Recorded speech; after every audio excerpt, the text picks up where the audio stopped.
ఏ రాజకీయ పార్టీ గురించి మాట్లాడలేదు. కానీ ఇప్పుడు జరుగుతున్న ఎన్నికలు హిందూ ధర్మానికి, హిందూ వ్యతిరేక ధర్మానికి మధ్యనే పోటీ. హిందూ ధర్మానికి హిందూ వ్యతిరేకత నోటుకు వచ్చేట్టు మన దేవుళ్ళని చెప్తున్నారు. ఆయన మన నోట్లో ఎవరు కూడా హిందువుగా ఎవరు మాట్లాడతలేదు. మన ముందు మన హిందువుల ఓట్లు చూసుకొని మన హిందూ మతం గురించి, రాముడి గురించి, సీత గురించి గలీజ్ మాటలు మాట్లాడుతున్నారు. మీకు ఒకటే రిక్వెస్ట్, మీరు ఇంతమంది మహిళలు ఉన్నారు ఇక్కడ, ఒక్కొక్కరు 10 మందిని మార్చగలిగే సత్తా ఉన్నది. యువ నాయకులు ఉన్నారు, ఉద్యోగస్తులు ఉన్నారు, సీనియర్స్ ఉన్నారు.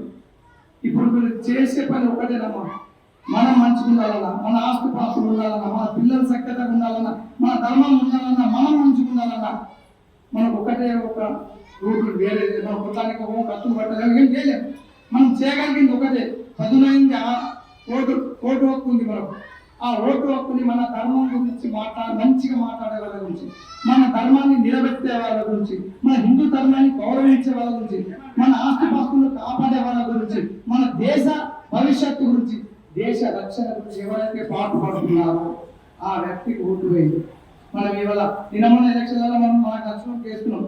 ఈయన మా కూడా పైన, ఈయన నా దోస్తు, ఈయన నా గల్లీలు ఉంటాడు, ఎప్పుడు కూడా మనం ఆలోచించింది అని. ఇది దేశ భవిష్యత్తు గురించి జరిగేది. దయచేసి ఒక్కరికి 2 సార్లు ఆలోచించండి. మీ పక్క వాళ్ళకు కూడా చెప్పండి, ఓటు హక్కు వినియోగించుకోండి. నేను ఒక్కదాని ఓటు ఎక్కువ ఏమైతే ఇంత పడుకోకండి, నీ ఒక్క ఓటు కూడా ఎంత విలువైంది. దయచేసి ఈ సంవత్సరం ఈ ఎన్నికలలో ఇదంతా శ్రీరామచంద్రుని యొక్క ఆజ్ఞతో జరుగుతుంది. ఆయన ఆజ్ఞను అందరూ పాటించి, ఆయన ఏ ధర్మం కోసం మాట్లాడాడు అటువంటి వ్యక్తికి ఓటేది. ధర్మాన్ని నిలబెట్టండి, భవిష్యత్తును నిలబెట్టండి, దేశాన్ని కాపాడండి. దయచేసి మీరందరూ మళ్ళీ ఒక్కసారి వినండి. మీరు ఇంటికి వెళ్ళి ఒక 10 మందితో కూర్చొని మాట్లాడాలి. జరిగింది చెప్పండి, జరగబోయేది చెప్పండి, అలాగే చెప్పింది చెప్పండి. అందరూ మే 13వ తారీఖు అందరినీ తీసుకెళ్ళి ఓటేయించండి. ఏ ఒక్క ఓటు కూడా తీసుకోవచ్చు. నేను ఓటు వేసుకొని ఇంకా తప్పకుండా నా గాలి జ్ఞాపకంలో తప్ప. దయచేసి గమనించండి, ఇది మన ధర్మానికి, మన దేశ భవిష్యత్తుకు జరిగే ఎన్నిక.